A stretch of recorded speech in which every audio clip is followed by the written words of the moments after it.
جب میں اپنے بچپن کی یادیں تازہ کرتا ہوں تو مجھے ایک دلچسپ واقعہ یاد آتا ہے جس نے میرے دل اور دماغ دونوں کو متاثر کیا۔ یہ ایک سادہ سی گیند تھی جو میں اپنے بھائی کے ساتھ کھیل رہا تھا۔ مجھے یہ گیند پکڑنے کی کوشش کرتی دیکھتے ہوئے میں سوچنے پر مجبور ہو گیا کہ یہ گیند کس طرح ہوا میں اڑتی ہے، کس طرح یہ زمین پر گرتے ہی رک جاتی ہے، اور کس طرح یہ ہمارے ہاتھوں سے پھینکی جاتی ہے۔ یہ سادہ سا منظر دیکھتے ہوئے مجھے پتا چلا کہ یہاں کچھ گہرا ہے، کچھ ایسا ہے جو ہماری روزمرہ کی زندگی سے متعلق ہے لیکن ہم اسے محسوس نہیں کرتے۔ یہی وہ لمحہ تھا جب میں حرکت اور جسمانی تغیرات کے مطالعے سے متعلق ایک دلچسپ کہانی کا حصہ بن گیا۔ مصنف کی کہانی بھی اسی طرح کا ایک سفر ہے جو حرکت اور جسمانی تغیرات کے مطالعے کی طرف لے جاتا ہے۔ انہوں نے اپنے سفر کا آغاز ایک سائنسدان کے طور پر کیا، جہاں انہوں نے فزکس اور ریاضی کا مطالعہ کیا اور بعد میں ان موضوعات پر اپنی توجہ مرکوز کی۔ ان کا لکھا ہوا kinematics, the study of motion and vectors, ان کی علم کے سفر کی ایک اہم کڑی ہے جو ہمیں حرکت اور جسمانی تغیرات کے دلچسپ پہلوؤں سے روشناس کرتی ہے۔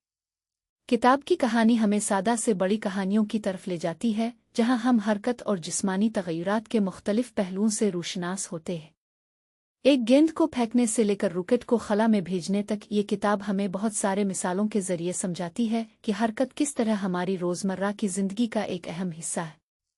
یہ کتاب ہمیں یہ بھی سمجھاتی ہے کہ حرکت کو سمجھنے سے ہی ہم مختلف سائنسی اصولوں کو بہتر طریقے سے سمجھ سکتے ہیں اور انہیں اپنی زندگی میں استعمال کر سکتے ہیں۔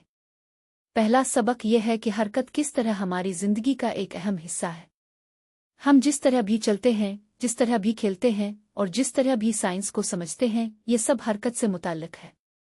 دوسرا سبق یہ ہے کہ کو سمجھنے کے لیے ہمیں ویکٹرز کا استعمال کرنا پڑتا ہے۔ ویکٹرز ہمیں سمجھاتے ہیں کہ حرکت کس طرح ہوتی ہے، کہاں کی طرف جاتی ہے اور کس قسم کی ہوتی ہے۔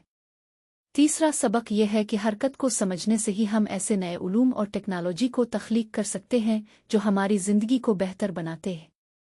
اب جب ہم نے کتاب کے 3 اہم سبکوہے کو سمجھا ہے تو ہمیں یہ سمجھنے کی ضرورت ہے کہ ان سبکوہے کو اپنی زندگی میں کس طرح استعمال کیا جا سکتا ہے۔ یہ کتاب ہمیں یہ بھی سمجھاتی ہے کہ حرکت اور جسمانی تغیرات کے مطالعے سے ہمیں نئے علوم اور ٹیکنالوجی کے بارے میں بہت کچھ سیکھنے کا موقع ملتا ہے۔ ہمیں اپنی زندگی میں ان اصولوں کو استعمال کرنا چاہیے تاکہ ہم اپنی زندگی کو بہتر بنا سکیں۔ جب ہم حرکت اور جسمانی تغیرات کے مطالعے سے متعلق سیکھتے ہیں تو ہم ان اصولوں کو اپنی زندگی میں استعمال کر سکتے ہیں۔ ہم اپنے روزمرہ کی زندگی میں ان اصولوں کو استعمال کر کے مختلف کاموں کو سہولت سے کر سکتے ہیں، جیسے کہ گاڑی چلانے میں، سائیکل چلانے میں یا پھر اپنے گھر کی مرمت کرنے میں۔ ہم ان اصولوں کو استعمال کر کے اپنی زندگی کو بہتر بنا سکتے ہیں اور اپنے آپ کو اور اپنے آس پاس کے لوگوں کو محفوظ رکھ سکتے ہیں۔ جب ہم حرکت اور جسمانی تغیرات کے مطالعے سے متعلق سیکھتے ہیں تو ہمیں ان اصولوں کو دوسروں کے ساتھ بھی بانٹنا چاہیے۔ ہم ان اصولوں کو اپنے دوسرے ساتھیوں کے ساتھ اشتراک کر کے انہیں بھی یہ سیکھ سکتے ہیں کہ حرکت اور جسمانی تغیرات کے مطالعے سے ان کی زندگی کیسے بہتر ہو سکتی ہے۔ ہم ان اصولوں کو مواصلات کے ذریعے بھی پھیلا سکتے ہیں، جیسے کہ انٹرنیٹ، ٹیلی ویژن یا اخبارات کے ذریعے۔ جیسے جیسے ہم حرکت اور جسمانی تغیرات کے مطالعے سے متعلق سیکھتے ہیں، ہمیں یہ سمجھنے کی ضرورت ہے کہ ان اصولوں کا مستقبل کیا ہے۔ ہم ان اصولوں کو استعمال کر کے نئی ٹیکنالوجی اور نئے علوم کے بارے میں سیکھ سکتے ہیں۔ ہم ان اصولوں کو استعمال کر کے اپنی زندگی کو بہتر بنانے کے لیے نئے مواقع کے اوقتے ہیں۔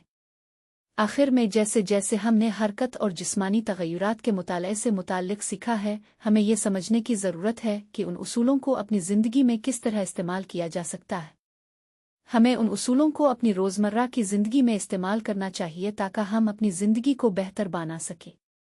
ہم ان اصولوں کو اپنے اپنے کاموں میں استعمال کر کے نئی چیزوں کے بارے میں سیکھ سکتے ہیں اور اپنی زندگی کو بہتر بنانے کے لیے نئے مواقع کے اوقتے ہیں۔ اب اپنا سفر شروع کریں اور اپنی زندگی کو بہتر بنانے کے لیے ان اصولوں کو استعمال کریں۔